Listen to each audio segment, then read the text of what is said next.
Bonjour, je suis Étienne Grindor, je suis l'ingénieur du son qui a enregistré Don César de Bazan avec les Frivolités Parisiennes, en binôme avec Thibaut Maillard, qui était le directeur artistique de cet enregistrement.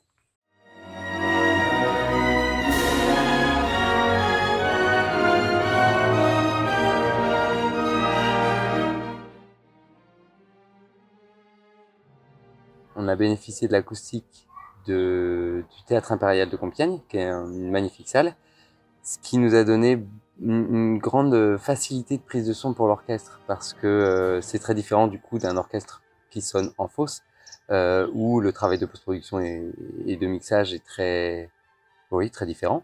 Donc là, on a pu mettre l'orchestre sur scène exactement comme on le voulait, et on a eu le temps de faire plusieurs essais pour la position des solistes, pour trouver le bon équilibre entre l'intégration des plans, entre le plan musicien et le plan soliste, et le confort de l'orchestre, le confort du chef, le confort des solistes eux-mêmes pour qu'ils entendent bien, et le placement dans l'acoustique de la salle. Donc tout le monde était au plateau, et on a choisi de se positionner en vis-à-vis, c'est-à-dire l'orchestre face aux solistes, les solistes étant derrière le chef.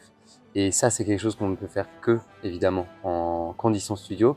Donc ça a été une chouette expérience où on va vraiment modeler le son de l'opéra de manière très différente d'un enregistrement en représentation en live, en concert, quoi.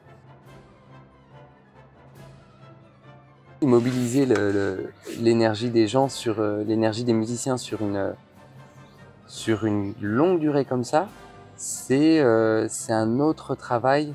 C'est un travail de fond pour les solistes particulièrement, qui ont cette habitude de travail de donner le maximum de l'énergie sur un temps resserré.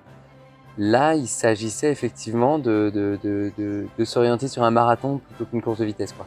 Mais en fait, c'est, j'ai envie de dire, en très grande partie le chef qui tire l'orchestre, qui porte l'orchestre avec son énergie de direction. Et on s'appuie énormément sur lui pour, il va être le relais auprès de l'orchestre de tout ce que en régie on peut attendre des prises à venir, quoi. Donc tout va bien, mais il faut faire vraiment attention à ne pas abîmer l'énergie de la séance dans un travail particulièrement dans le travail du détail, là où on va chercher la précision sur chaque détail de la musique. Là, il faut garder au maximum effectivement l'énergie qu'on a forcément quand on est en représentation portée par un public dans le temps d'un concert, quoi. Je dirais que le travail de post-prod commence à la prise, parce que quand on est sur plusieurs jours d'enregistrement comme ça, on est facilement sur plusieurs centaines de prises. Si on s'y retrouve pas dès la prise, c'est compliqué. Enfin, c'est pas compliqué, c'est juste beaucoup plus long. Donc le travail du directeur artistique, c'est non seulement de conduire l'orchestre, mais aussi d'anticiper toutes les questions qu'on aura après en post-production, c'est-à-dire de tempo, de nuances, d'énergie, comme on vient de le dire, et que s'assurer que l'ensemble de ce qu'on a enregistré, des prises qu'on a enregistrées, soit du matériel cohérent et avec lequel on pourra faire du montage facilement, quoi. Et donc, bah oui, effectivement, il faut avoir noté le plus précisément possible dans chaque prise ce qui est bon, ce qui est moins bon. Et après, il y a quand même des choses qui sont relativement constantes, c'est que quand une prise est bonne, c'est-à-dire quand elle démarre bien, en général, on sait que, sauf accident, le déroulé est plutôt bon de bout en bout, quoi. C'est pas si compliqué de se souvenir quelles étaient les bonnes prises, parce qu'elles sont évidentes une fois qu'on les entend, quoi. Bah ouais, parce que c'était à nouveau, on a enregistré ça l'année dernière, et c'était un super souvenir d'enregistrement. C'était une semaine de travail fantastique avec. On a vraiment eu à la fois l'envie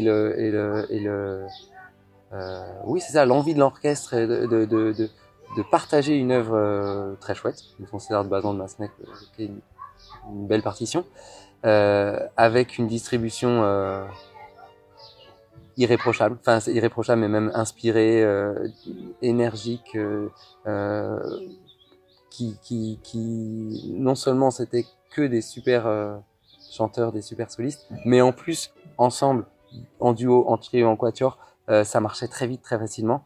Donc oui, ça va être... Et en plus, voilà, c'est une œuvre inédite.